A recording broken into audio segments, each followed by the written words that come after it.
ॐ सहनावतु सहनौ भुनक्तु सह वीर्यं करवावहै तेजस्विनावधीतमस्तु मा विद्विषावहै। ॐ शांति शांति शांति।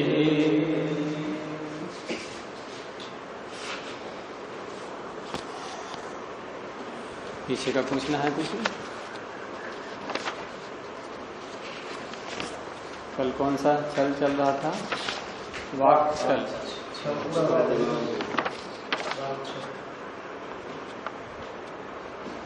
गुरुजी इसमें स्पष्ट ये आर्थिक दृष्टिकोण से ये उदाहरण दिया 117 पेज में। अजाम ग्रामम नया जी सर्वीर आहार ब्राह्मण भोजय। हाँ, ब्राह्मणम भोजय जो उदाहरण दिया है तत्व इसमें एवं अर्थ व्यत्यार्थ शब्द प्रयोग सामर्थ्य सामान्य शब्द प्रयोग नियम। ये जो उदाहरण दिया उदाहरण किस प्रकार से सांख्यिकी दृष्टिकोण से कुछ समझाने की। यहाँ ये कह रहे हैं कि अर्थ गत्यर्थे शब्द प्रयोगे, अर्थ के ज्ञान के लिए शब्द का प्रयोग होता है। तो अर्थ गति के लिए शब्द का प्रयोग होने पर सामान्य शब्द से प्रयोग नियम, सामान्य शब्द का जो प्रयोग का नियम है वो सामर्थ्य से होता है। अर्थात जिसके साथ संगति लग रही है, वक्ता जिस अभिप्राय से अपनी बात को रख रहा है तो उसी के अनुसार श्रोता को भी वो अर्थ लेना चाहिए। तो ये क्या है? सामर्थ्य।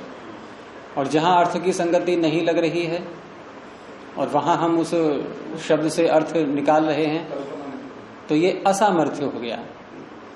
अर्थात सामान्य शब्द का प्रयोग जब भी होगा, सामान्य शब्द कौन से कहे जाएंगे? जिनका अर्थ एक से अधिक होता है।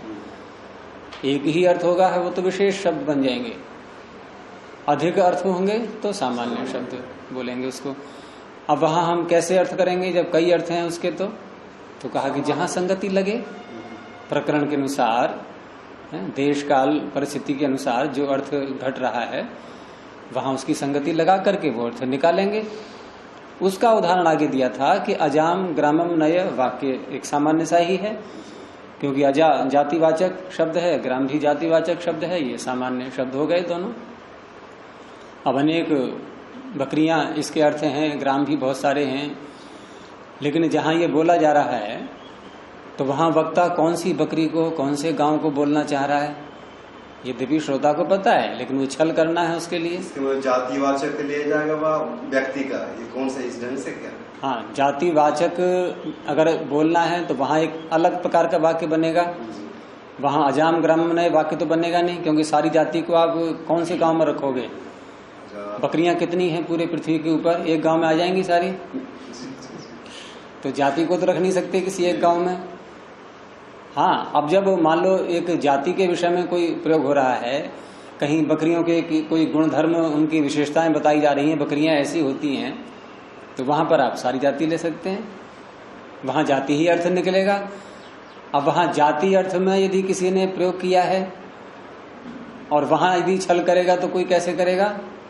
वहां विशेष अर्थ में लेकर के छल करेगा कि आप तो कहते हो बकरियां ऐसी हैं, देखो मैं ये बकरी लाया हूं, ये तो बिल्कुल उससे विपरीत है। ये विशेष हो गया, किसी एक बकरी के लिए उसने प्रयोग कर दिया।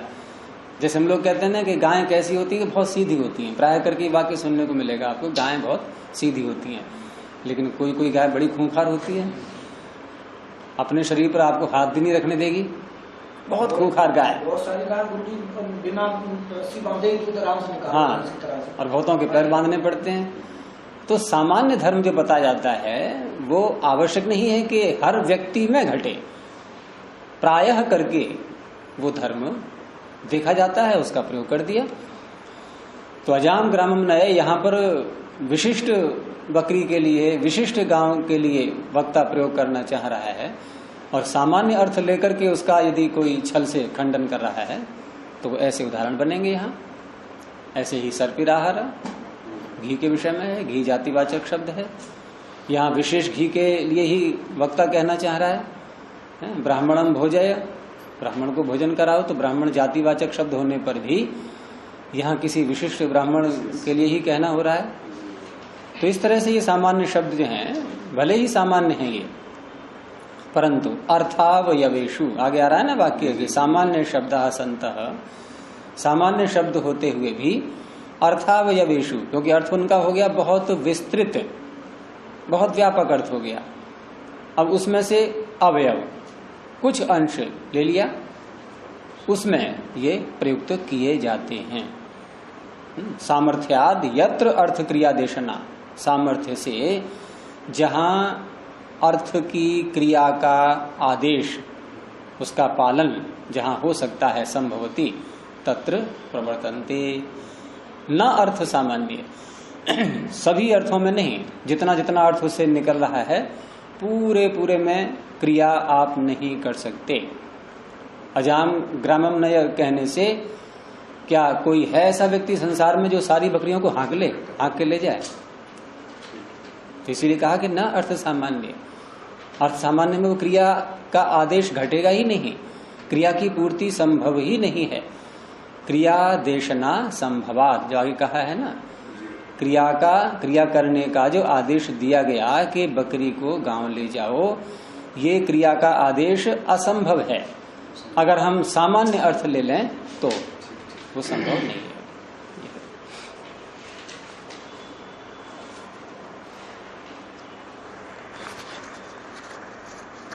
तो छलों में अब दूसरा छल आ रहा है।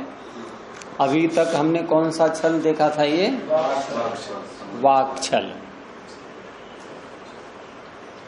और वाक छल किसे कहते हैं? वाणी का छल है। और वहां शब्द से जो अर्थ निकल रहे हैं, उन अर्थों में से वक्ता ने जिस अर्थ में शब्द का प्रयोग किया है वो अर्थ न लेकर के उससे भिन्न अर्थ ले लेना, ये वाक छल हो गया। क्योंकि आगे एक छल और भी आएगा जो तीसरा आएगा, तो वहां ये संदेह हो सकता है कि ये तो वाक छल जैसा ही लग रहा है, वहां ये प्रश्न उठाया भी जाएगा। तो वहां भेद कैसे करेंगे वो वहां देखेंगे। तो आगे सामान्य छल का सूत्र बोलेंगे। संभवतः अर्थस्य अति सामान्य योगात असंभूतार्थ कल्पना सामान्य छलम। संभवतः अर्थस्य, संभवतः क्या है ये? षष्ठी, क्षत्रिय प्रत्यांत का। अर्थात जो अर्थ निकल रहा है उससे, शब्द से जो संभव है। संभवतः अर्थस्य, वक्ता ने जो शब्द प्रयोग किया और जो अर्थ उससे संभव है, उस अर्थ का क्या किया छलवादी ने कि अति सामान्य योगात, उसको बहुत ज्यादा सामान्य बना दिया, अधिक सामान्य कर दिया उसके लिए। जिस अर्थ में प्रयोग करना चाह रहा है कोई व्यक्ति, तो वहां न लेकर के उसको अनेक वस्तुओं में घटा दिया, अति सामान्य कर दिया उसके लिए। हाँ, अति सामान्य योगात। और ऐसा करके क्या किया कि असंभूतार्थ कल्पना, असंभूत अर्थ की कल्पना कर ली। जो अर्थ उससे नहीं निकल पा रहा है, जो असंभूत अर्थ है, उसकी कल्पना कर ली। और ऐसा करके वो खंडन कर रहा है उसका, तो उसे कहेंगे सामान्य छल। जैसे उदाहरण में देखेंगे, यहां 3 व्यक्ति हैं। 3 व्यक्तियों में पहले व्यक्ति ने कहा, एक कोई ब्राह्मण खड़ा हुआ है या कोई प्रसंगवश चर्चा हो रही है किसी ब्राह्मण के विषय में, तो उसने कहा कि अहो खलु असौ ब्राह्मणो विद्याचरण संपन्न, कि ओहो ये जो ब्राह्मण है चाहे वो सामने है या चर्चा का विषय है, कि ये ब्राह्मण असौ ब्राह्मण विद्याचरण संपन्न, विद्या और आचरण से संपन्न है। इसको विद्याचार इकट्ठा करके इन्होंने दिया है, ढूंढीराज जी ने, बोल सकते हैं। तो विद्या और आचार, क्योंकि विद्या एक अलग है, ज्ञान प्राप्त कर लिया हमने, विद्या ग्रहण कर ली, जीवन में है ही नहीं, व्यवहार में है ही नहीं। शब्द शास्त्र के ज्ञाता बन गए, व्यवहार शास्त्र के ज्ञाता नहीं है अभी। तो आचार शास्त्र एक अलग है, आचार व्यवहार है। क्योंकि महर्षि दयानंद ने भी सत्यार्थ प्रकाश में लिखा हुआ है कि विद्वान तो कोई कोई होते हैं, धर्मात्मा सभी हो सकते हैं। धर्मात्मा किसे कहेंगे? जो आचरण में विषय को ला रहा है। आप उसे न्याय दर्शन की पंक्तियों का अर्थ करवाएंगे, वो नहीं कर पाएगा, लेकिन व्यवहार उसका बड़ा उत्कृष्ट है। और बड़े बड़े जो शास्त्रज्ञ हैं जो न्याय दर्शन की पंक्तियों का अर्थ कर लेंगे, उनसे भी अच्छा व्यवहार है उसका। तो धार्मिक तो कोई भी, सभी हो सकते हैं। लेकिन यहां जिस ब्राह्मण की बात हो रही है वो आचरण से भी संपन्न है और विद्या से भी संपन्न है, तो प्रशंसा के योग्य है। तो उस ब्राह्मण की प्रशंसा में ये वाक्य बोला गया कि अहो खलु असौ ब्राह्मणो विद्याचरण संपन्न इति उक्ते। ऐसा कहने पर एक व्यक्ति ने ऐसा कहा। अब दो व्यक्ति सुन रहे हैं, उसमें से एक ने कहा कश्चित आह, उन दो में से एक ने कहा कि संभवती ब्राह्मणे विद्याचरण संपत्ति, ब्राह्मण में विद्या और आचरण की संपत्ति, उसका होना, प्राप्ति। संपत्ति क्या होती है? संपत्ति धन को कहते हैं। ब्राह्मण में धन शब्द से अर्थ निकालिए, सम पद धातु आती है गति अर्थ में, संपत्ति अच्छी प्रकार से प्राप्ति। गति के तीन अर्थ होते हैं, यहाँ प्राप्ति। आपने धन को संपत्ति कहा, ठीक है, क्यों अर्थ निकला? आपने उसको अच्छी प्रकार से प्राप्त कर लिया था। जैसे अभी इन्होंने सत्यपति जी ने दिए पैसे, अब मैंने प्राप्त कर लिए, तो ये संपत्ति अच्छी प्रकार से प्राप्त कर लिए। तो सारी वस्तुएं हमारी जो हम कहते हैं कि संपत्ति, भौतिक ऐश्वर्य, ये सब संपत्ति क्यों बोलते हैं? अच्छी प्रकार से प्राप्त कर लिया गया है वो। तो ऐसे ही यहाँ पर कि विद्या और आचरण की जो प्राप्ति है किसी मनुष्य के अंदर, तो उसने कहा कि संभवती ब्राह्मणे, ब्राह्मण में ये संभव है। यहाँ ब्राह्मण से तात्पर्य अब क्या अर्थ निकाल रहा है वो? जातिवाचक शब्द ही तो बोल रहा है, जातिवाचक शब्द बोल रहा है, वो ठीक है। और ब्राह्मण में संभव क्यों बता रहा है? कि ब्राह्मण वर्ण का व्यक्ति है तो शास्त्रीय आचरण इत्यादि विद्या की प्राप्ति ये सब करेगा ही वो अपने जीवन में, तो संभव है। तो संभवती ब्राह्मणे विद्याचरण संपत्ति इति, इस तरह से उसने बात को कहा। अब ये जो वाक्य बोला है इसने, ये प्रशंसा परक वाक्य है, क्योंकि प्रारंभ में जिसने किसी एक ब्राह्मण की प्रशंसा की थी, एक ब्राह्मण की, इसने जाति को ही ले लिया है उसमें, कि आप जो बात कर रहे हैं वो बात बिल्कुल सही है, क्योंकि वास्तव में ब्राह्मण है और ब्राह्मण में ये संभव है। मूर्ख भी ब्राह्मण बना दिए। नहीं, मूर्ख नहीं है वो तो योग्य ही है। नहीं, उसका कहना यह है कि ब्राह्मण में होना ही चाहिए ऐसा। ये बड़ा अच्छा किया है इस व्यक्ति ने कि ब्राह्मण वर्ण में आकर के और इस तरह से विद्या और आचरण को अपने जीवन में लाया है, ये अच्छा किया है इसने, अर्थात होना ही चाहिए ऐसा, क्योंकि ब्राह्मण में ये संभव है और वो संभव इसने कर दिखाया, तो प्रशंसा ही हो रही है उसकी। अभी तक तो ठीक है। हाँ, अब यहाँ पर तीसरा व्यक्ति, अब वो छल अपना प्रारंभ करेगा। तीसरा व्यक्ति, यहाँ छल नहीं था अब तक कोई, यहाँ तो पहले व्यक्ति ने भी प्रशंसा ही की है एक ब्राह्मण की, और दूसरे व्यक्ति ने जाति की प्रशंसा करके उस ब्राह्मण में उस धर्म को बताया है कि बड़ा अच्छा किया इसने अपनी जाति की लाज को रख लिया, इसने अपने ब्राह्मण वर्ण की लाज को रख लिया है, तो प्रशंसा हो रही है। अब आगे कहा तीसरे ने, अस्य वचनस्य विघातः, ये अभी तो भाष्यकार कह रहे हैं कि अस्य वचनस्य विघातः, अब इसके वचन का विघात या इस वचन का विघात। इस वचन का विघात कैसे होगा? विघात का तात्पर्य काटना, खंडन करना। अर्थ विकल्पोपपत्त्या, असंभूतार्थ कल्पनया, कल्पनया के आगे डैश को हटा दीजिए, क्रियते। अर्थ के विकल्प की उपपत्ति है। अर्थ के विकल्प की उपपत्ति ये तो सब में घटेगा ही, क्योंकि सामान्य लक्षण है छल का। ये क्या है सामान्य लक्षण छल का? अर्थ के विकल्प द्वारा वक्ता के अभिप्राय से भिन्न कल्पना करना। अर्थांतर कल्पना करनी। हाँ, वचन विघात अर्थ विकल्पोपत्त्या छलम। तो अर्थ के विकल्प की उपपत्ति तो सब में होनी ही है। यहाँ क्या होगी? तो अर्थ विकल्पोपत्त्या, अर्थ के विकल्प की उपपत्ति। उपपत्ति क्या होती है? एक संपत्ति पीछे देखा था हमने, और ये उपपत्ति, ये सिद्धि अर्थ में ले लेते हैं इसको। उपपन्न हो गया, सिद्ध हो गया। तो अर्थ के विकल्प की उपपत्ति के द्वारा असंभूतार्थ कल्पनया, असंभूत अर्थ की कल्पनया क्रियते। किम क्रियते? विघातः। पीछे आ गया ना कि अर्थ के विकल्प की उपपत्ति से उसी को खोल दिया कि असंभूतार्थ कल्पनया, जो असंभूत अर्थ है, जो अर्थ नहीं घट रहा है, जो संभव नहीं हो पा रहा है, उसके द्वारा अस्य वचनस्य विघातः क्रियते। इसके वचन का खंडन अब किया जा रहा है तीसरे व्यक्ति के द्वारा। अब उसने कहा तीसरे ने, ये तीसरे का वाक्य है, यदि ब्राह्मणे, ये दूसरे के वाक्य को सुनकर के बोला है वो।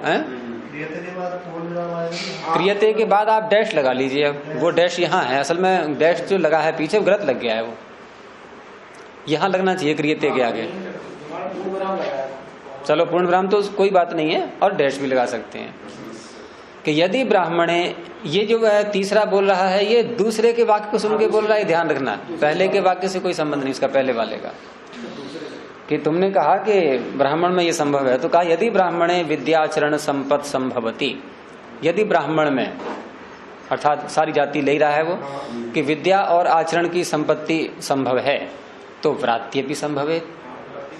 अब ये व्रात्य जो शब्द है, मनुस्मृति जिन्होंने पढ़ी है वो जानते होंगे। वैसे तो व्रात्य ब्राह्मण को बोल देते हैं, मंत्रों में भी शब्द ऐसे आए हुए हैं, वेद मंत्रों में। हाँ, ये व्यावहारिक दृष्टि से कहा गया है। उसमें जो संस्कार वगैरह जो नियम के अनुसार नहीं करा पा रहे हैं, समय निकल गया है, आयु निकल गई है, फिर भी है उपनयन संस्कार है, वेदारंभ संस्कार है, ये समय के अनुसार नहीं कराए हैं, तो उनको व्रात्य शब्द से बोल देते हैं। लेकिन जन्मना ब्राह्मण है वो, ठीक है, और दूसरे के वाक्य को सुन करके उसने उसको भी लपेट लिया है उसमें, क्योंकि ब्राह्मण तो है ही वो। अरे वो ठीक है कि व्रात्य बन गया है, इस समय वो नहीं कर पाया, लेकिन जन्मना ब्राह्मण है ही, ब्राह्मण कोटि में तो आ ही रहा है। तो जाति के दृष्टिकोण से इसमें व्रात्य भी ब्राह्मण आ जाएगा ना, तो ब्राह्मण है जन्म से वो। जाति तात्पर्य है कि माता पिता ब्राह्मण हैं, परिवार के व्यक्ति, और उसको भी ब्राह्मण वर्ण में लाने के लिए पूरा प्रयास किया जा रहा है, सारी बातें हैं, लेकिन नहीं इतनी योग्यता उसकी हो पा रही है, तो उसको व्रात्य की संज्ञा दे दी गई है। और तो व्रात्य भी संभव है, तो व्रात्य में भी, अरे इसको और जगह आप घटा के देख लें, बहुत से ऐसे स्थान मिल जाएंगे। मान लो यहाँ पतंजलि में हम लोग रह रहे हैं, अब यहाँ बहुत से बच्चे ऐसे भी हैं जो बहुत अच्छे अच्छे आसन कर लेते हैं। अब कोई बच्चा पुरस्कार लेकर के आया आसनों का प्रदर्शन करके, अब किसी ने प्रशंसा की कि ओहो कितने अच्छे आसन किए हैं इसने, ठीक है ना। अब दूसरा कहा कि हाँ ये संभव है, पतंजलि के ब्रह्मचारियों में ये संभव है, ये हो सकता है ऐसा। अब तीसरे ने क्या कहा, एक सामान्य ब्रह्मचारी को ले लिया जो कर ही नहीं पाता बेचारा, कि अगर तुमने कहा कि पतंजलि के ब्रह्मचारियों में संभव है, यही पतंजलि का है, ये तो नहीं कर पा रहा है, ये हो गया ना छला। उसका ये तो कथन नहीं था कि सारे कर सकते हैं, भाई ये कहना चाह रहा था पतंजलि के ब्रह्मचारियों में ये योग्यता होनी चाहिए, और वो इसमें है, इसमें संभव है, क्योंकि यहाँ प्रशिक्षण चलता है इस बात का, और जहाँ प्रशिक्षण ही नहीं हो रहा है वहां संभव नहीं है। अब किसी ने बहुत अध्ययन किया और अध्ययन करके खूब परिश्रम करके प्रथम श्रेणी में उत्तीर्ण हो गया। अब कहा कि ये तो बड़ा अच्छा है, प्रथम श्रेणी में उत्तीर्ण हो गया है। अब किसी स्कूल की प्रशंसा यहाँ हो रही है, तो उसने कहा कि हाँ ये इस स्कूल में तो संभव है, अब वहां एक अनुत्तीर्ण भी है, उसको लेकर के ये तो अनुत्तीर्ण है, ये तो कहाँ हुआ, ये उत्तीर्ण कहाँ हुआ। तो इस तरह से बहुत से लोक में उदाहरण आपको ऐसे मिल जाएंगे। तो व्रात्य भी संभवे, क्यों कि व्रात्यो भी ब्राह्मण, व्रात्य भी ब्राह्मण है। सह अपि अस्तु विद्याचरण संपन्न, उसको भी विद्या और आचरण से संपन्न होना चाहिए था। तो इस तरह से उसने प्रयोग किया। तो यहां बता रहे हैं कि ये क्या किया है इसने, व्यक्ति ने, कि दूसरे व्यक्ति ने जो ब्राह्मण शब्द का प्रयोग किया था वो जातिवाचक होने पर भी वो ऐसे ऐसे ब्राह्मणों को ले रहा था जो उस योग्यता से युक्त हो सकते हैं। लेकिन तीसरे व्यक्ति ने ब्राह्मण शब्द को जातिवाचक तो माना ही, लेकिन जातिवाचक मान करके भी उसको और अधिक सामान्य बना दिया, जो बिल्कुल निम्न कोटि के, कोई व्रात्य निम्न कोटि वाले में आ गया है ये, और वहां वो उसको घटाना चाह रहा है उसके लिए। अति सामान्य योगा सूत्र में आ रहा है ना, अति सामान्य योगा। तो वही आगे बता रहे हैं कि यद विवक्षितम अर्थम आपनोति च अत्यति च, यद विवक्षितम अर्थम, जो विवक्षित अर्थ है शब्द का, ब्राह्मण शब्द का, उसको आपनोति च अत्यति च, उसको प्राप्त भी कर लेता है और उसको लांघ भी जाता है। तद अति सामान्यम, उसे कहते हैं अति सामान्य। जैसे ब्राह्मण शब्द है वो योग्य ब्राह्मण में भी घट रहा है, आपनोति, उसको प्राप्त भी कर लिया है इसने। लेकिन यहाँ जो व्रात्य के रूप में जो ब्राह्मण दिखाया है वहां उसका उल्लंघन भी हो रहा है, वो धर्म वहां विद्या और आचरण का नहीं घट पा रहा है और वो वहां भी घटाना चाह रहा है। तो इस तरह से इसने अति सामान्य उसको बना दिया है।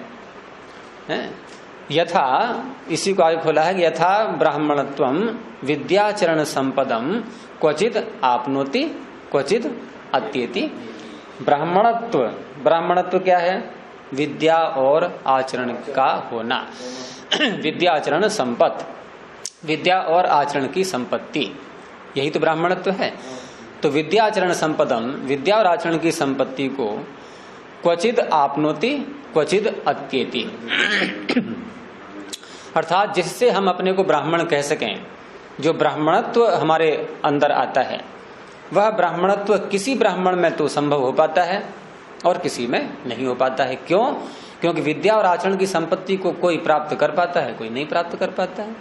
ये कहीं मिलती है, कहीं नहीं मिलती है। लेकिन यहां अति सामान्य करके उसने सारे, एक को भी नहीं छोड़ा, सबको ले लिया है उसने, पूरे के पूरे। तो इस प्रकार से जो प्रयोग किया है तीसरे व्यक्ति ने, तो सामान्य निमित्तम छलम, सामान्य अर्थ लेकर के सामान्य को निमित्त बनाकर जो छल किया गया है उसे कहेंगे सामान्य छलम, सामान्य छल। अब यहां पर इसका खंडन कैसे करेंगे, अर्थात उसको कैसे बताएंगे कि आपने ये छल का प्रयोग किया। तो वो आगे दिखा रहे हैं कि अस्य च प्रत्यवस्थानम, प्रत्यवस्थान क्या होता है, खंडन। अगर इसमें से अब निकाल दें हम प्रत्यवस्थान में से तो हो जाएगा स्थापना, प्रति तो लगा रहेगा, लेकिन बीच में यदि अब और लगा दिया है, अब बिल्कुल ही उल्टा अर्थ हो गया, खंडन करना। प्रत्यवस्थान, प्रत्यवतिष्ठति, जैसे कोई आया और आकर के किसी, हम कह रहे हैं कि अयम प्रत्यवतिष्ठति, तो क्या अर्थ हुआ इसका, ये खंडन करने के लिए उपस्थित हो रहा है। अब पीछे आया था ऐसा ही वाक्य। तो ऐसे यहां पर अस्य च प्रत्यवस्थानम, वो कैसे होगा, तो पहले एक बार टिक दे रहे हैं अपना ये कि अविवक्षित हेतुकस्य विषयानुवादः प्रशंसार्थत्वाद वाक्यस्य। इसका अन्वय ऐसे कर लीजिए कि अविवक्षित हेतुकस्य वाक्यस्य। अविवक्षित हेतु है जिसका, बहुव्रीहि समास, अविवक्षितः हेतु यस्य, अर्थात ऐसा वाक्य, ये वाक्य का विशेषण है ना, ऐसा वाक्य कि जिसमें जो वाक्य हेतु के रूप में विवक्षित नहीं है, अर्थात यदि हम इसकी व्याप्ति बनाएं, जो दूसरे व्यक्ति ने वाक्य बोला था कि संभवती ब्राह्मणे विद्या चरण संपत्ति, तो व्याप्ति कैसे बनेगी? अर्थात यदि हेतु के रूप में ले लें हम यहां पर, तो हेतु में व्याप्ति दिखाते हैं ना, हेतु में कि जहां जहां जो जो भी ब्राह्मण है वहां विद्या और आचरण की, यानी ब्राह्मण को हेतु के रूप में ले लें हम यहां पर, और व्याप्ति में हेतु पहले बोलते हैं, तो जो जो ब्राह्मण है विद्या और आचरण से संपन्न होता है वो, यही तो बनेगा। लेकिन यहां वक्ता का ये अभिप्राय नहीं था, अर्थात उसने जो वाक्य प्रयोग किया है वो वाक्य अविवक्षित हेतु वाला है, उसको हेतु के रूप में कहने की उस व्यक्ति की विवक्षा नहीं थी, कहने की इच्छा नहीं थी। विवक्षा किसे कहते हैं? कहने की इच्छा, और कहने की इच्छा से युक्त विवक्षित, तो अविवक्षित हेतुक है, अविवक्षित हेतु वाला ये वाक्य है उसका, उसमें ब्राह्मण को हेतु के रूप में नहीं बनाया गया है। और ऐसा जो वाक्य होता है वो कैसा होता है, उसका स्वरूप बताते हैं कि विषयानुवाद, विषय का अनुवाद होता है वो, अर्थात जो बात पीछे बताई जा गई थी, जैसे पीछे वाले ने कहा था ना, अहो खलु असौ ब्राह्मणो विद्याचरण संपन्न, तो वहां भी उसने ब्राह्मण शब्द का प्रयोग किया था, और उसी ब्राह्मण शब्द को इसने दोबारा बोला है। तो प्रथम बोले हुए वाक्य को जब दोबारा बोलते हैं तो उसे क्या कहते हैं?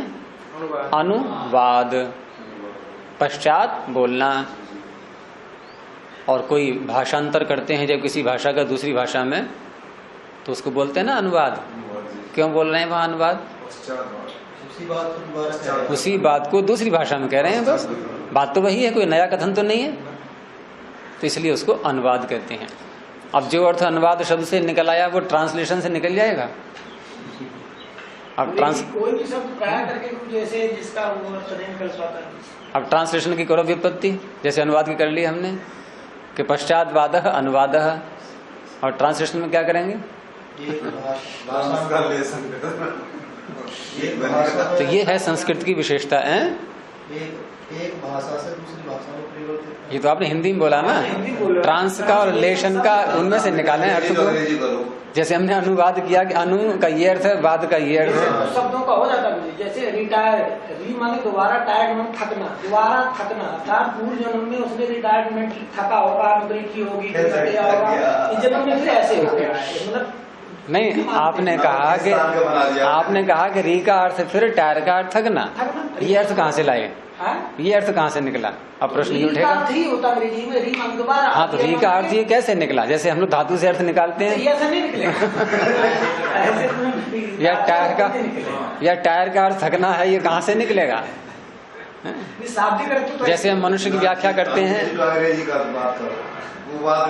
जैसे मनुष्य की व्याख्या करते हैं यास्क की भाषा में कि मत्वा कर्माणि सिद्ध्यति, अब ऐसा ही अर्थ मैन शब्द से निकालो। ऐसा कुछ नहीं निकलेगा, जिनके सारे शब्द तो ऐसे। हमने कहा भाई मन धातु से मनुष्य बनता है, कौन सा सूत्र है मनुष्य बनाने का? शुकागम होगा ना, मनोर जातौ ऐ यतौ शुक च, मनोर जाता वै यतौ शुक च, ऐ और यत, तो ये यत करके बना कि आय करके बना?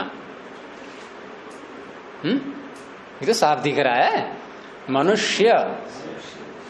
अरे यह नहीं दिख रहा है इसमें, ये यत करके बना, और आय करके बनाएंगे तो मानव, मानव और मनुष्य। तो इस प्रकार से संस्कृत में हर शब्द अपने मूल में से अर्थ को खींच करके ला करके आपको दिखा देगा कि देखो मेरे से जो अर्थ निकल रहा है ये उधर से आ रहा है, पीछे से। इसलिए उसको ये हमारी संस्कृत वैज्ञानिक भाषा है, तो लैटिन के शब्दों में भी वहां पर समस्या वही आएगी कि उनका मूल कहाँ से लाएंगे आप? उनका मूल कहाँ से लाएंगे? देखना जरा किसका है ये नंबर, ये अंक जरा विचित्र से हैं, बाहर जाके देखो। अच्छा जी, लैटिन के अंदर रूट्स हैं, उसके अंदर रूट्स होती है, जैसे हमारे यहाँ है ना धातु में। हाँ, रूट्स नहीं, वर्ब तो यहाँ भी बोलते थे वर्ब इंग्लिश में, और लेकिन वहां पर जैसे हमारे यहाँ जो धातुएं हैं, इनका भी हम जब मूल की चर्चा करेंगे तो हम वेदों को पकड़ेंगे। अब वो किसको पकड़ेंगे? क्योंकि पाणिनि ये नहीं कह रहे हैं कि धातु मैंने बनाई है, वो भूसत्तायाम कह करके ये घोषणा नहीं कर रहे हैं कि देखो मेरी उपज है ये। वो भी ये कह रहे हैं कि भाई वेदों से हमने इसको लिया है। अब लैटिन का विद्वान वो कहाँ से बताएगा कि मैंने ये रूट्स कहाँ से लिए? पूर्णता तो नहीं है भाषाओं के अंदर, क्योंकि सबकी जननी संस्कृत है ही, इसीलिए तो संस्कृत भाषा को देख करके दूसरी भाषाओं का आविष्कार किया दूसरे लोगों ने। अरबी, लैटिन वगैरह से अनुकरण मात्र है। तो इस तरह से यहाँ दूसरे व्यक्ति ने जो वाक्य बोला है तो कहा कि उसका वाक्य कैसा है, पहले तो बताया कि अविवक्षित हेतुकस्य वाक्यस्य, वो हेतु के रूप में नहीं था। और क्या है उसका वाक्य का विषयानुवाद, वो विषय का अनुवाद है। और क्यों है? प्रशंसार्थत्वा, प्रशंसा, प्रशंसार्थक, प्रशंसा वाला, प्रशंसा के लिए होने से, वो प्रशंसा के लिए है वाक्य, वो ब्राह्मण वर्ण की प्रशंसा कर रहा है। इसके मतलब ये प्रशंसा करना, वो कश्चित आहा संभवति ब्राह्मणो विद्या आचरण, ये प्रशंसा। हाँ, पहले वाले ने भी प्रशंसा की है और दूसरे वाले ने उसकी प्रशंसा की पुष्टि की है। उसने पुष्टि की, एकदम बिल्कुल सही कह रहे हो, ब्राह्मण में ये होना ही चाहिए। पहले वाला तो किसी ब्राह्मण विशेष को भी कह सकता है, सामने खड़ा होगा कोई ब्राह्मण विद्यावान, उसको भी कह सकता है। पहले वाले वाक्य तो ब्राह्मण विशेष में कर सकता है, लेकिन नहीं, पहले वाला तो विशेष ही है। पहले वाला तो एक ही ब्राह्मण है ना, असौ शब्द आ गया उसमें, असौ आ गया है। हाँ, वो तो एक को ही कह रहा है, पहले वाला तो एक को ही कह रहा है। हाँ, और दूसरे ने उसकी प्रशंसा की है। लेकिन यहाँ एक अन्य प्रकार भी हो सकता है, दूसरे व्यक्ति ने जो प्रशंसा की है, हमने जैसे कहा प्रशंसा की है यहाँ पर, लेकिन कभी कभी उल्टा भी होता है। जैसे मैं भी कह रहा था कि मान लो किसी ने बहुत अधिक परिश्रम करके और प्रथम श्रेणी में उत्तीर्ण हो गया, अब हम विद्यालय वाली बात नहीं कर रहे हैं, तो वहाँ दूसरे ने कहा कि हाँ ठीक है उत्तीर्ण हो गया, तो क्या है उत्तीर्ण हो गया है, वो 10 घंटे पढ़ता था और मैं केवल 2 घंटे पढ़ता था, तो कौन सी बड़ी बात कर ली उसने, उत्तीर्ण हो गया तो हो गया। भाई मैं नहीं हो पाया क्योंकि मैं 2 घंटे पढ़ता था और वो 10 घंटे पढ़ता था, तो कौन सी बड़ी बात हो गई? 10 घंटे पढ़ करके उत्तीर्ण हुआ। हाँ कि भाई संभव है, वो तो उत्तीर्ण हो ही जाएगा, 10 घंटे पढ़ता था वो तो। और ये प्रशंसा नहीं हो रही है, ये प्रशंसा नहीं है कि कौन सा तीर मार लिया उसने पास हो गया, तो पढ़ता भी तो इतना था वो। तो ऐसे यहाँ भी कह सकते हैं कि संभवती ब्राह्मण है। हाँ, तो वो तो क्या भाई ब्राह्मण है, वो तो हो ही जाएगा उसमें, इसमें कौन सी बड़ी बात है, वो तो विद्या और आचरण से युक्त होना ही है, उसको तो होना ही चाहिए। अरे मैं तो इसलिए नहीं हूँ, मैं ब्राह्मण नहीं हूँ। वो है तो कौन सी बड़ी बात है, ब्राह्मण होता तो उसने नया काम कौन सा कर लिया, अरे ब्राह्मण है तो वो तो करना ही था उसको ये, तो ऐसा भी अर्थ निकल सकता है, लेकिन वो नहीं है यहाँ पर। हाँ, तो विषयानुवाद प्रशंसार्थत्वात्, और तदत्र असंभूतार्थ कल्पना अनुपत्ति।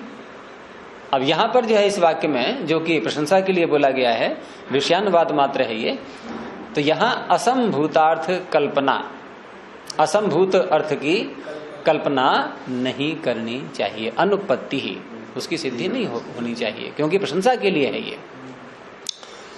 जैसे यहाँ एक अन्य और दे रहे हैं उदाहरण कि यथा संभवन्ति अस्मिन् क्षेत्रे शालयः इति, इस क्षेत्र में कहीं खेत में फसल शाली की लहलहाते हुए व्यक्ति देख रहा है, और वहां दूसरे ने, यानी पहले वाले ने तो प्रयोग कर ही दिया है, अब दूसरे का वाक्य जैसे वहां पीछे बोला गया था उसी रूप में लेंगे इसको, कि वहां दूसरे व्यक्ति ने बोला कि हाँ संभवन्ति अस्मिन् क्षेत्रे शालय इति, कि इस क्षेत्र में जहां पर हम खड़े हुए हैं, यहाँ भूमि क्योंकि काफी उपजाऊ होती है ये, तो इस क्षेत्र में शाली संभव है। धान, ये तो वैयाकरण में प्रसिद्ध है शाली शब्द। तो शाली यहाँ पर संभव है इस क्षेत्र में, क्योंकि ये क्षेत्र ऐसी सामर्थ्य से युक्त है, काफी उपजाऊ भूमि है ये, यहाँ हो सकते हैं। अब इसने जो वाक्य प्रयोग किया है जिस व्यक्ति ने भी, कि इस क्षेत्र में धान संभव है, क्या वो ये कहना चाह रहा है कि यहाँ धान बिना बीज के हो जाते हैं, बिना पानी के हो जाते हैं, बिना खाद के हो जाते हैं? ये तो नहीं कहना चाह रहा है वो। ये तो तात्पर्य नहीं है उसका। कि संभवंती अस्मिन् क्षेत्रे शालय इति। तो आगे ऐसी कहा कि यहाँ अनिराकृतम अविवक्षितम च बीज जन्म, बीज से जन्म का जो नियम है, क्योंकि उत्पत्ति बीज से ही होती है, तो बीज से जन्म की उत्पत्ति होती है, ये तो उसने नहीं कहा था। उसने तो ये कहा था कि संभवंती अस्मिन् क्षेत्रे शालयः, इस क्षेत्र में शाली उत्पन्न हो जाते हैं। उसने ये नहीं कहा कि बीज से उत्पन्न होते हैं, लेकिन उसका भाव बता रहे हैं कि उसका भाव ऐसा नहीं है कि बीज से जन्म का वो कोई निराकरण कर रहा हो। अनिराकृतम, बीज से जन्म का प्रतिषेध नहीं है, वो निराकृत नहीं है उसके द्वारा। उसके कहने का तात्पर्य ये नहीं है कि इस क्षेत्र में इतनी सामर्थ्य है कि बीज न डालो तब भी शाली पैदा हो जाते हैं, तो ऐसा नहीं है। और अविवक्षितम और विवक्षित भी नहीं है, दोनों बातें हैं। वो कह भी नहीं रहा है, निषेध भी नहीं कर रहा है, दोनों बातें बता दी। उसका निषेध भी नहीं है कि बिना बीज के हो जाएंगे, और वो बात उसको कहनी भी नहीं है यहाँ पर, क्योंकि यहाँ तो केवल ये बताना चाह रहा है कि ये क्षेत्र इतना उपजाऊ है, यहाँ पर इतनी अच्छी मिट्टी है इसकी कि यहाँ शाली बहुत अच्छे होते हैं, ये तात्पर्य है उसका। तो ये क्यों कह रहा है वो? प्रशंसा के लिए। प्रवृत्ति विषयस्तु क्षेत्रम प्रशस्यते, प्रवृत्ति का विषय, शाली की प्रवृत्ति का विषय, शाली जहाँ प्रवृत्त हो सकता है, जहाँ प्रकृष्ट रूप से वर्तमान हो सकता है, उत्पन्न होकर के दिखाई दे सकता है ढंग से, तो प्रवृत्ति का विषय कौन है? वो क्षेत्र, खेत, उसकी प्रशंसा की जा रही है, वो प्रशंसा उसकी कर रहा है। वहां इसका तात्पर्य नहीं कि बीज से उत्पत्ति नहीं होती है, उसका निषेध नहीं कर रहा है। तो यहाँ पर क्षेत्र की जो प्रशंसा कर रहा है, तो सोयम क्षेत्रानुवादः, ये क्या है? क्षेत्र का अनुवाद। क्योंकि क्षेत्र की चर्चा वहां चल रही होगी उस प्रसंग में जहां ये वाक्य बोला गया है, उसके आगे पीछे कुछ तो प्रसंग चलता ही है, संदर्भ है वहां पर कोई ना कोई, और वहां उसने क्षेत्र का अनुवाद किया है। न अस्मिन् शालयो विधीयन्ते इति, वहां केवल शाली को ही कहा जा रहा है, ये तात्पर्य नहीं है। यानी शाली का ही कथन हो रहा है, वहां शाली का विधान हो रहा है, ये नहीं, अपितु क्षेत्र की प्रशंसा हो रही है। और वहां भले ही शाली न खड़े हों तब भी ये वाक्य बोला जा सकता है। आगे की योजना बन रही है कि हमें शाली बोने हैं, तो कहाँ बोने चाहिए? तो कहा कि अस्मिन् क्षेत्रे संभवन्ति, इस क्षेत्र में हो सकते हैं, यहाँ हो जाएंगे, यहाँ बो सकते हैं। तो न अस्मिन् शालयो विधीयन्ते इति, बीजात्तु शाली निर्वृत्ति ही सती न विवक्षिता, बीज से शाली की निर्वृत्ति, ये निवृत्ति नहीं है, निर्वृत्ति। निर्वृत्ति क्या होती है? बनना, और निवृत्ति समाप्त होना। एक पीछे भी आया था ऐसा, ये निर्वर्त्स्यति और निवर्त्स्यति है। निर्वर्त्स्यति क्या अर्थ हुआ इसका? बनाएगा, और निवर्त्स्यति हटाएगा। निर्माति निर्मापयति, नहीं नहीं नहीं, उपसर्ग का अंतर है। निवृत्त, निर्वृत्त, निवर्तते, निर्वर्तते, तो नी और निर धातु एक ही है, वृतु वर्तने, लेकिन नी और निर उपसर्ग अलग अलग दो। नी लगा देंगे हटाना अर्थ हो जाएगा, और निर लगा देंगे तो बनाना। तो बीजात्तु शाली निर्वृत्ति ही, बीज से शाली बनता है, शाली की उत्पत्ति होती है। तो शाली की उत्पत्ति सती होते हुए भी, क्षत्रिय प्रत्यांत, न विवक्षिता, वो नहीं है विवक्षित, उसको नहीं बताया जा रहा है कि बीज से उत्पत्ति होती है, वो तो है ही, तो नियम है, उसको क्या बताना। एवं इसी प्रकार से संभवती ब्राह्मणे विद्या आचरण संपत् इति, ब्राह्मण में विद्या और आचरण संपत्त होती है। ये संपद विषय ब्राह्मणत्वम न संपद हेतु। अब यहां बता रहे हैं कि ब्राह्मणत्व अर्थात जिसके अंदर ब्राह्मणत्व विद्यमान है, तो तो ब्राह्मणत्व संपत्ति का, संपद का विषय है। संपद विषय ब्राह्मणत्वम। न संपद हेतु, संपद का हेतु नहीं है, क्योंकि हेतु के रूप में नहीं कहा गया था कि जो जो ब्राह्मण होता है वह विद्या और आचरण से युक्त होता है, ऐसा नहीं कहा गया था। हाँ, इतना अवश्य है कि ब्राह्मणत्व यदि है तो विद्या और आचरण हो सकते हैं, संभव है ये। तो ब्राह्मणत्वम संपद विषय, ब्राह्मणत्व कैसा है? ये संपत्ति का, संपद का विषय है। न संपद हेतु, कारण नहीं है उसका कि मात्र ब्राह्मणत्व आते ही अब विद्या और आचरण भी होने चाहिए, ऐसा नहीं। न च अत्र हेतुर विवक्षितः, यहाँ हेतु की विवक्षा नहीं है इस वाक्य में। विषयानुवादस्तु अयम प्रशंसार्थत्वाद वाक्यस्य, उसी वार्ते का अर्थ चल रहा है अभी ये। प्रशंसार्थत्वाद वाक्यस्य, वाक्य कैसा है? प्रशंसा अर्थ वाला होने से ये विषयानुवाद, अयम विषयानुवाद, ये विषय का अनुवाद है केवल।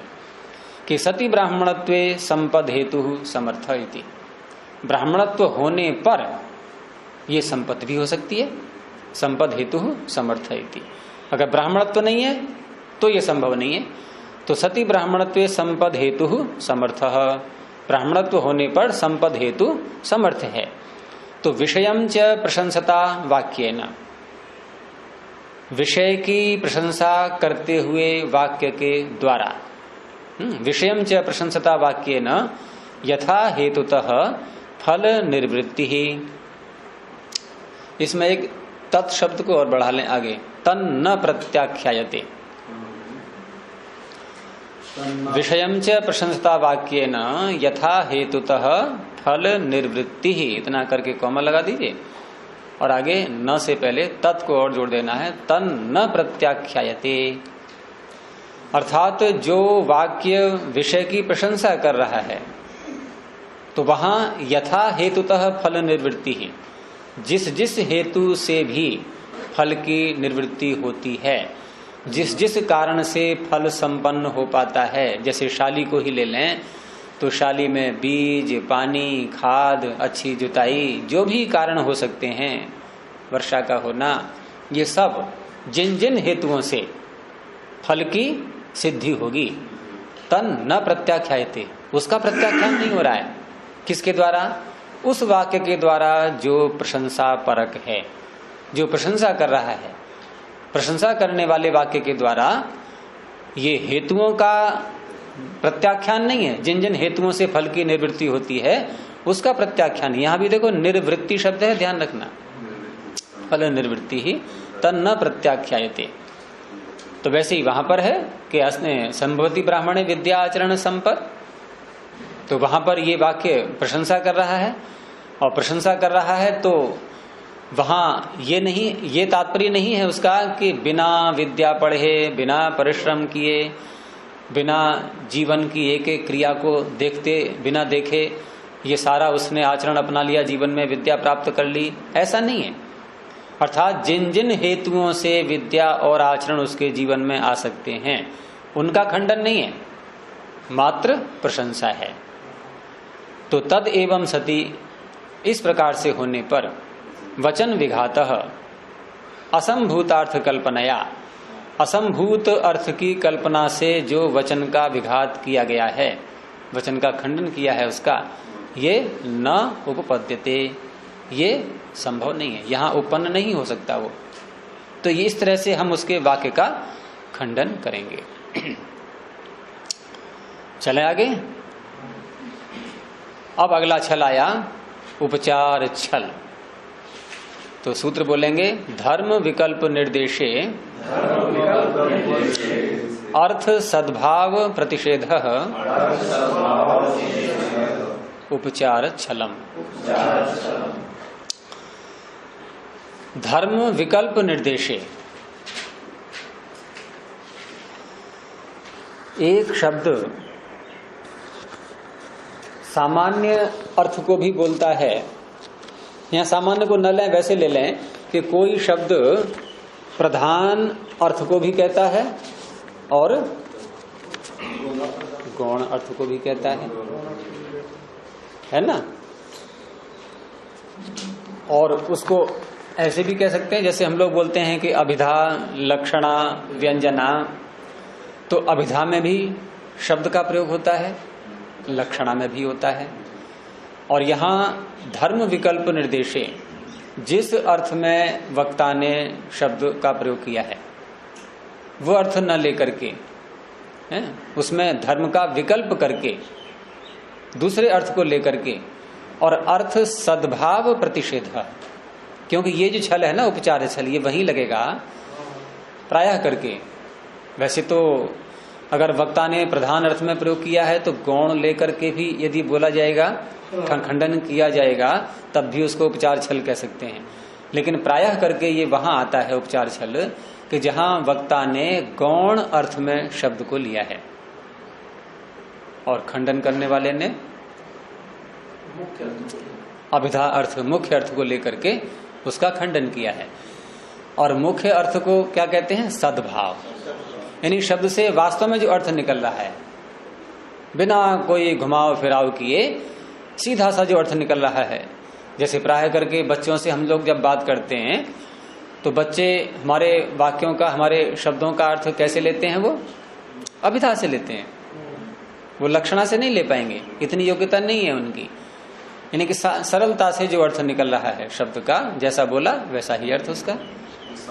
उदाहरण जैसे आएगा यहाँ पर मंचहा कृषंती, तो मंच से क्या अर्थ निकलेगा? सामान्य अर्थ, सीधा सा अर्थ। यदि बच्चे को बताएं तो क्या कहेंगे? अब किसी बच्चे से आपने बोल दिया मंचहा कृषंती, तो बच्चा तो बड़ी सरलता से शंका कर देगा कि पिताजी कहाँ, ये मचान कहाँ पुकार रहे हैं। लेकिन बड़ा यदि ऐसा खंडन कर रहा है तो वो छल कर रहा है, क्योंकि वो जानता है कि वक्ता ने किस अर्थ में प्रयोग किया है, लेकिन बच्चा तो नहीं समझ पाएगा। चक्की चलती है, चक्की चलती है, हाँ चक्की चलती है, रिक्शा इधर आ, ट्रेन में बैठे हैं, हरिद्वार आ गया। हरिद्वार कहाँ से आ गया? हम आए हैं।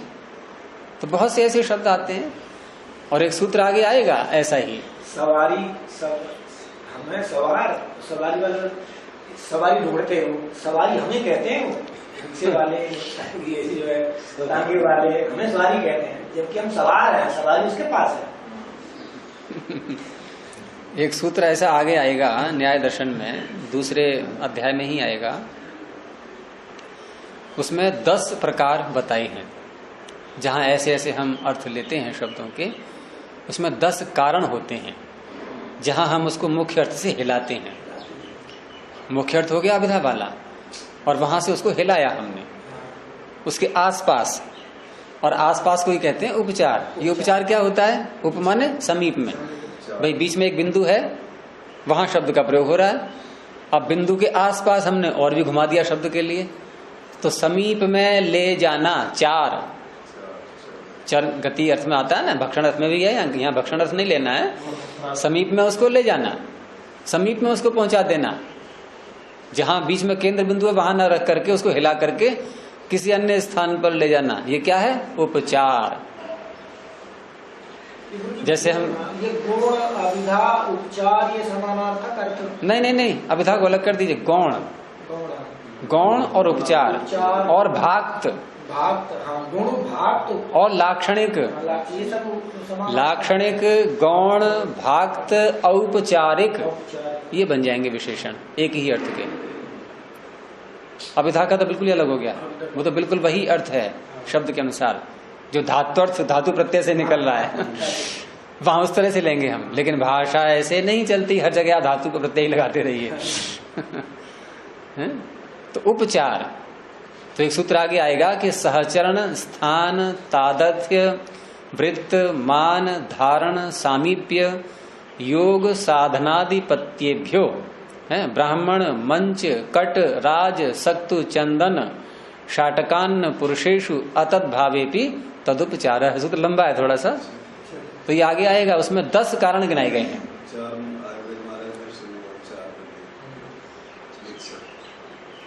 काफी बड़े बड़े सूत्र भी आते हैं न्याय दर्शन में, जैसे निग्रह स्थान का ही लंबा है, और एक जहां स्मृति किन किन कारणों से होती है उत्पन्न, 27 कारण गिनाए हैं स्मृति के उद्बुद्ध होने के। 27 कारण यानी कब कब हमें पिछली बातें याद आती हैं, वो 27 कारण है, वो भी आगे चल करके आएंगे, वो भी सूत्र लंबा है। तो यहां जो उपचार छल शब्द है, ये जो उदाहरण देंगे, ये उन 10 कारणों में से यहां स्थान कारण होगा, उसमें स्थान, उसी को बोलते हैं तात्स्थ्योपाधि। महर्षि दयानंद ने इसका प्रयोग किया ना कि अहम ब्रह्मास्मि, क्या अर्थ हुआ इसका? मैं ब्रह्म में स्थित हूं, अहम ब्रह्मणि स्थितोस्मि, तो अहम ब्रह्मास्मि। तो ये क्या है? तात्स्थ्योपाधि। तस्मिन् तिष्ठति इति तत्स्थः, जो उसमें ठहरता है वो हो गया तत्स्थ, और तत्स्थस्य भावः तात्स्थ्यम, उसकी उपाधि तात्स्थ्योपाधि। तो यहां पर भी स्थान, जो 10 कारण गिनाए गए हैं उसमें स्थान कारण माना जाता है। तो सूत्र ने कहा कि धर्म विकल्प निर्देशे, धर्म का विकल्प निर्देश करके और अर्थ के सद्भाव का प्रतिषेध करना, ये उपचार छल कहलाएगा।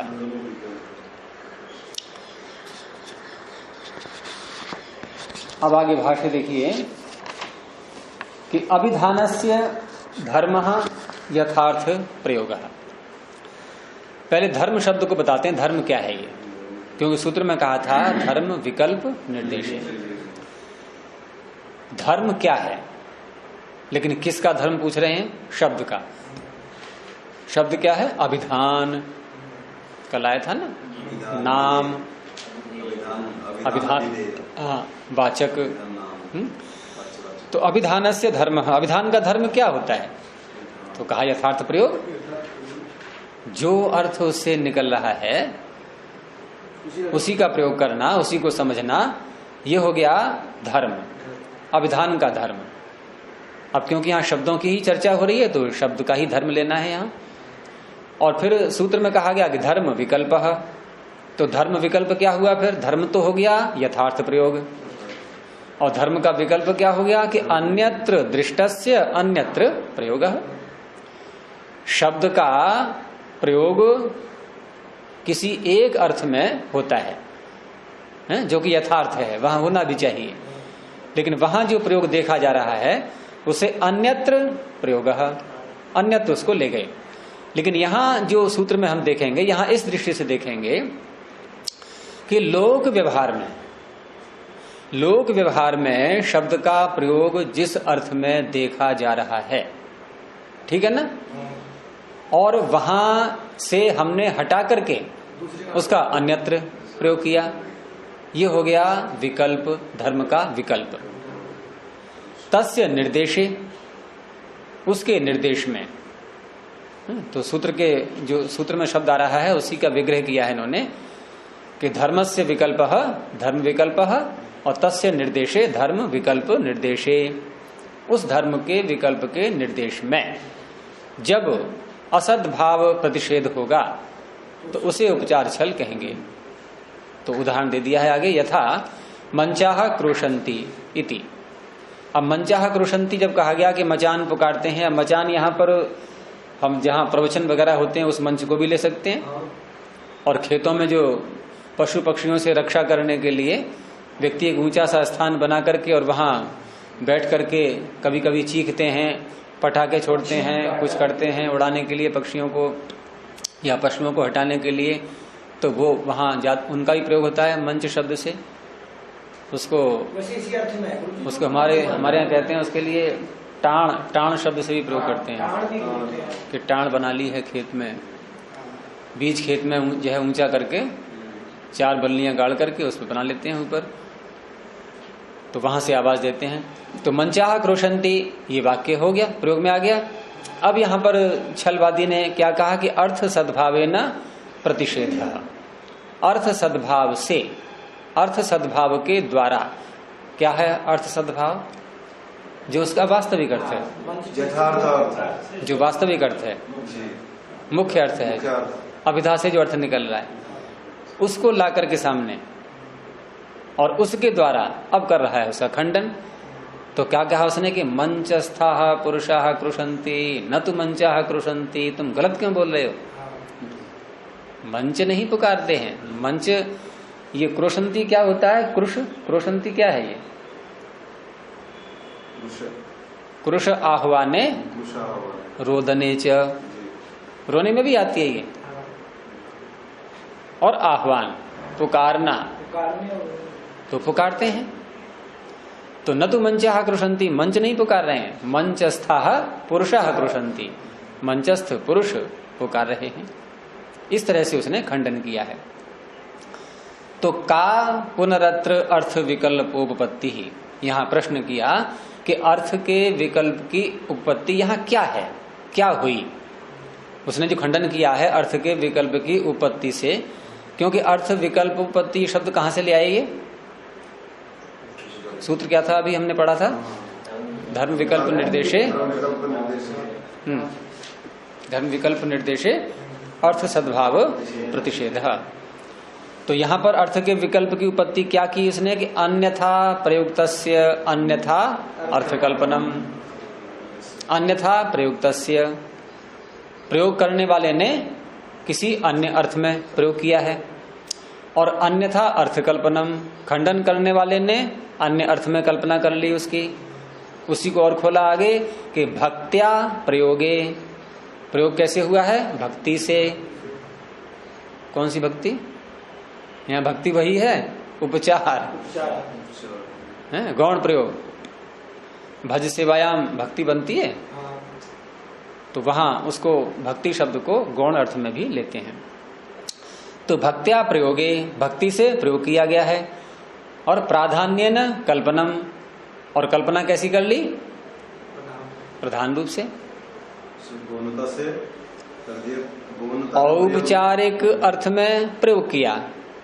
और कल्पना कर ली खंडन करने वाले ने मुख्य अर्थ से, मुख्य अर्थ में ले गया वो।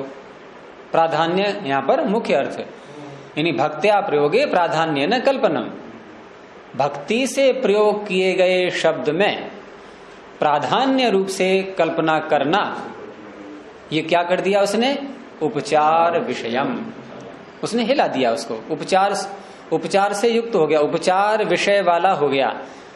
उपचारः विषयः यस्य कस्य छलस्य, यहाँ छल का बता रहे हैं, छल का विशेषण। छल कैसा हो जाएगा? ये उपचार विषयक छल है ये, इसलिए इसका नाम है उपचार छलम। अच्छा, उपचार मंचाः कृषन्ति बोलने वाला जो व्यक्ति है, उपचार ये कर रहा है अथवा खंडन करने वाला उपचार कर रहा है? खंडन करने वाला कर रहा है, वो तो सीधा कह रहा है कि पहले उपचार का अर्थ करिए, क्या होगा? समीप में ले जाना, समीप में ले जाना। तो समीप में खंडन करने वाला ले गया, या समीप में जिसने मंचाः कृषन्ति बोला था वो ले गया? वो ले गया, उसने औपचारिक प्रयोग किया है ना। और खंडन करने वाला उसको वहीं ले आया जहां शब्द का प्रयोग होना चाहिए था। उपचार इसने नहीं किया है, उपचार उसने किया है, लेकिन उसके उपचार में छल पैदा किया है उसने, उसके उपचार में छल को उभारा है। मंचाः कृषन्ति जी बात को कहने वाला है, वो औपचारिक प्रयोग कर रहा है, औपचारिक प्रयोग कर रहा है। और खंडन करने वाला उसके उपचार में छल कर रहा है। श्रोता के, तो इसलिए हैं, मैंने जैसे इस वाक्य में तो किसी ने मंचाः कृषन्ति, तो उत्तम पुरुष हो गई, कुछ कहा है, ये तो इस वाक्य में कर दिया। लेकिन जो श्रोता है उसको, जो खंडन करने वाला है, उत्तम पुरुष वाक्य में प्रतिपादन करने वाला उत्तम पुरुष ही होता है। मंचाः कृषन्ति, जैसे मंचा पर कोई कहने वाला जो किसी वाक्य को जो कथन करता है वो उत्तम पुरुष ही होता है। नहीं, यहाँ पुरुष की कोई ऐसी बात नहीं है। तो मंचाः कृषन्ति जिसने बोला है उसने औपचारिक प्रयोग किया है, अभिधा में नहीं प्रयोग किया है उसने। और जो खंडन कर रहा है वो उसके उपचार में बोले गए वाक्य में खंडन कर रहा है, इसलिए उपचार छल बोल रहे हैं इसको। यहाँ उपचार छल का ये अर्थ नहीं है कि उपचार करके छल किया है उसने, उपचार में छल है। तो बोला औपचारिक शब्द। और इसीलिए देखो इन्होंने जो अर्थ लिया है यहाँ पर कि भक्त्या प्रयोगे, सप्तमी है, भक्ति से किए गए प्रयोग में उसने प्राधान्य निकल्पनम, उसने मुख्य अर्थ लिया। तो भक्ति से किए गए प्रयोग में, अब इसको ऐसे बोल दो आप, उपचारेण प्रयोगे, उपचार से किए गए प्रयोग में है जो छल उसने उभारा उसे क्या कहेंगे? उपचार छल। उपचार छल का अर्थ ये नहीं हुआ कि छल करने वाले ने शब्द का अर्थ उपचार में किया है। उपचार में तो उसने प्रयोग किया था और उसमें उसने छल किया है, इसलिए इसका नाम है उपचार छल। ठीक है, हाँ। तो उपचारो नीतार्थ, उपचार क्या है उसको बोल रहे हैं। नीतार्थ, नीत अर्थ, ले जाया गया अर्थ, यह है उपचार। तभी तो चर शब्द का अर्थ घटेगा उसमें, गति अर्थ कहां से आएगा? नहीं तो नीतार्थ। नीतार्थ का तात्पर्य कि जो मुख्य अर्थ होता है उसका मंच, वहां से उसको हटा करके और मंचस्थ व्यक्ति में ले गए तो हो गया नीत। तो नीत अर्थ, नीतः अर्थ, नीतार्थ, इसे कहेंगे उपचार। और ये कब होता है? तो वही आगे बताया जो बता रहा था मैं कि 10 कारण जो गिनाए गए हैं आगे, कि सहचरण आदि निमित्तेन, ये सूत्र का प्रारंभ का शब्द है ये सहचरण।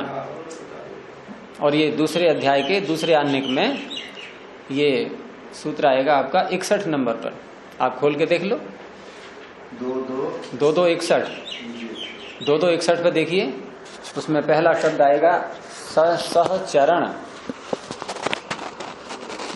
2261 दूसरा अध्याय बड़ा है काफी, तो उसमें ये पृष्ठ आपका है 285 पृष्ठ पर है ये, हैं?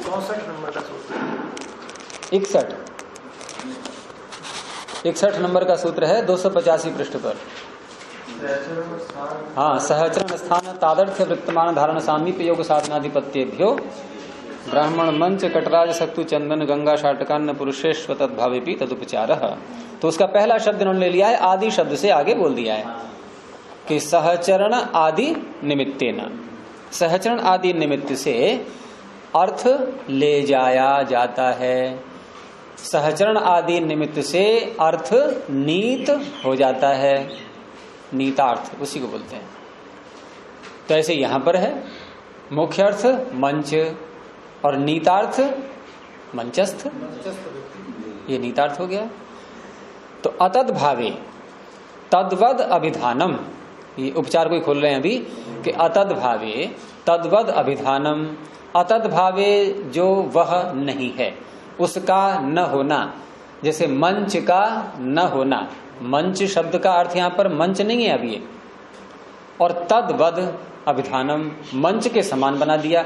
मंच पर बैठा हुआ पुरुष मंच नहीं है, मंच पर बैठे हुए पुरुष में मंच शब्द नहीं घटेगा, तो अतद्भाव हो गया। और तद्वद अभिधानम, अब उस पुरुष को मंच के समान बोल कह दिया, तभी तो कहा मंचहा कृषन्ति।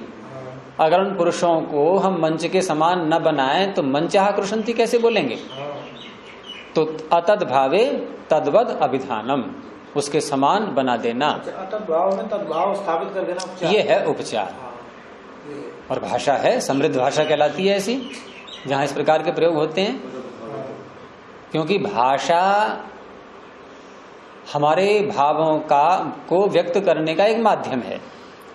और जितने संक्षेप में, जितनी सरलता से, जितने कम समय में अधिक संपूर्णता से हम अपने भावों को व्यक्त कर सकें, उतनी ही कुशलता मानी जाएगी भाषा की और वक्ता की, दोनों की। और ये तभी संभव है कि जब हम इस प्रकार के प्रयोग भी करें, लक्षणा से, व्यंजना से, सभी प्रकार से।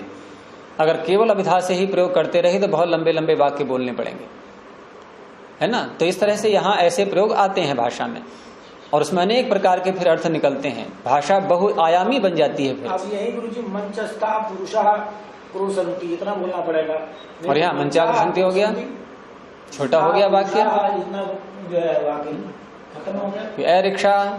ए रिक्शा जिसके पास है मैं उसको बुला रहा हूँ, जरा इधर आ जाना। केवल रिक्शा कह दिया तो फिर समझ में आ जाएगा। तो छोटे छोटे वाक्य, और देखो यहां तक हो जाता है, जैसे किसी ने कहा कि भोजन कर लिया, उसने क्या कहा? जरा लिखना इसको, लिखो क्या बोला, को लिखो, एक ही सब ऐसे ही लिखना है बिल्कुल, मतलब मुख खुला नहीं है। अगर आपने व्यंजन लिख दिया हाँ, तो व्यंजन का उच्चारण कैसे होता है? मुख बंद करके या खोल के? तो मुख तो खोला नहीं था, उसने कहा लिखो, कैसे लिखेंगे इसको? तो ऐसे भी काम चलता है। और सुनो, भोजन कर लिया, ये भी भाषा है, सांकेतिक, और इसलिए भाषा को संकेत ही कहा गया है। भाषा को संकेत ही कहा है, भाषा का ही नाम संकेत है। तो इस तरह से छोटे छोटे हम संकेतों से, शब्दों से बहुत सारे अर्थ निकालते हैं। अच्छा, पहले तो मैं और नहीं तो अभिधा यदि करना पड़ेगा तो सब जगह बोलना ही पड़ेगा। पहले यही मैं सोचता था गुरुजी, ये विद्वानों ने अपना झगड़ा लगा दिया, अभिधा में ठीक था और व्यंजना लक्षणा के, और वेदों में भरे पड़े हैं मंत्र ऐसे। वेदों में अभिधा के मंत्र कम मिलेंगे आपको, लक्षणा व्यंजना के भरे पड़े हैं मंत्र वेदों। स्वामी जी ने भाष्य किया है, वहां देखो ना, अलंकारों की भरमार है। और कहीं कहीं पर अलंकार भी नहीं है और अर्थ निकाल दिया उन्होंने। और क्या कहा? लुप्तोपमा अलंकार। हाँ, लुप्तोपमा अलंकार। उपमा के तो बहुत ही मंत्र हैं वेदों में, बहुत। पाश्चात्य विद्वानों ने या और महिधर सांड आदि ने सबक सिद्धांत लगाने के बाद जो है बहस चला, तो उन्होंने समाधान मुझे अच्छा लगा था। उन्होंने कहा था कि वेद मंत्रों का भाष्य करने का उसी का अधिकार जो ऋषि कोटि का है। जो विद्वान है फिर ऋषि कोटि में नहीं, अगर वो भाष्य करेगा तो गलती करेगा। तो यही गलतियां हुई हैं। तो ये लक्षण जो विद्वान ना समझने का ऋषि कोटि के व्यक्तियों ने जो किया सही किया है, मैत्री आनंद का भाव इसलिए सही है। हाँ, तो इस तरह से यहाँ पर अतद्भावे तद्वद अभिधानम उपचारः, इसे उपचार कहते हैं। तो इस तरह से उसने वाक्य प्रयोग किया है। और खंडन करने वाले ने उसका खंडन जो किया है कि न तो मंचाह कृषंती मंचस्था पुरुषाः कृषंती। अब उसका समाधान कैसे होगा, उसको हम कैसे कहेंगे कि आपने छल किया है, ये विषय कल आगे रखेंगे। प्रणव ध्वनि।